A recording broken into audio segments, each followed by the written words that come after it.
Bonjour à tous et bienvenue sur la tablette pédagogique. Aujourd'hui, nous vous proposons un tutoriel sur iTunes qui est donc le deuxième volet d'une série de tutoriels tous consacrés à iTunes. Aujourd'hui donc, nous allons voir ensemble comment gérer votre iPad à travers iTunes. Alors première chose, quand vous branchez votre iPad à votre ordinateur en utilisant le câble blanc, normalement, iTunes devrait s'ouvrir automatiquement. Si ce n'est pas le cas, il peut y avoir deux raisons. Soit que cela ne se fait pas pour X raisons, soit que vous n'avez pas téléchargé iTunes. Dans ce cas, nous vous invitons à voir le premier tutoriel pour comment télécharger iTunes. Ensuite, vérifiez bien que votre identifiant apparaît en haut à gauche, ce qui veut dire que vous êtes connecté à votre compte. Nous vous encourageons deux choses. La première, en allant à gauche ici, affichez la barre des menus, ce qui vous permet d'avoir ici les onglets.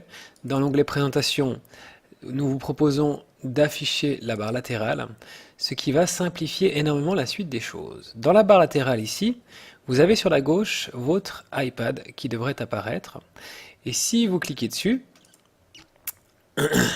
vous devez normalement avoir le panneau de contrôle qui vous permet la gestion de votre iPad. Voilà. Donc, on voit que tout d'abord, en haut à gauche, tout en haut, il y a plusieurs onglets avec différentes choses qui vous permettent de faire bien sûr différentes choses. Dans la partie résumé, vous avez un certain nombre d'informations sur l'iPad, tout d'abord, avec les mises à jour que vous pouvez faire, et tout en haut. Vous avez ici la question des sauvegardes, à savoir comment est-ce que vous voulez sauvegarder votre iPad, ce qui est bien pratique.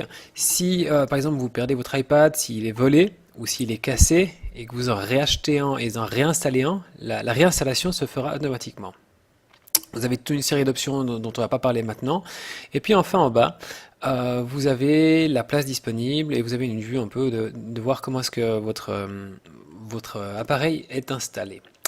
Ok, ensuite dans le deuxième onglet, onglet info, de nouveau une série d'informations, notamment sur les synchronisations, qui vous permettent de choisir comment synchroniser vos comptes email, synchroniser vos calendriers ou synchroniser vos contacts, ce qui peut être aussi assez pratique. Et ce qui va nous intéresser plus précisément aujourd'hui, c'est la partie application. Dans la partie application, nous voyons qu'ici vous avez en fait une copie de votre iPad. Vous avez chaque fois, tout dans la partie en bas, les différentes pages de votre iPad sur lesquelles vous pouvez cliquer. Voilà. Première chose, on voit qu'il est assez facile, si je me retrouve sur une page, en cliquant sur une application, de les déplacer et puis de les réorganiser un petit peu comme ça selon mes souhaits. Il est assez évident d'effacer sur la croix. Voilà. Par exemple, là, j'ai effacé une application. Ou je peux aussi très bien regrouper plusieurs applications pour les classer par thème. Par exemple, si je prends une application que je déplace sur l'autre, on voit qu'il y a un nouveau groupe qui se forme, et puis je peux lui donner un nom, n'importe lequel, essai, voilà. Et donc, après avoir appuyé sur Enter, vous avez votre groupe essai, voilà, dans lequel je peux aussi redéposer différentes choses. Pour avoir accès à ce groupe, je double-clique, voilà. Et je peux de nouveau prendre des choses pour les sortir, si je le souhaite. Ce qui est assez pratique pour faire ou pour défaire des groupes.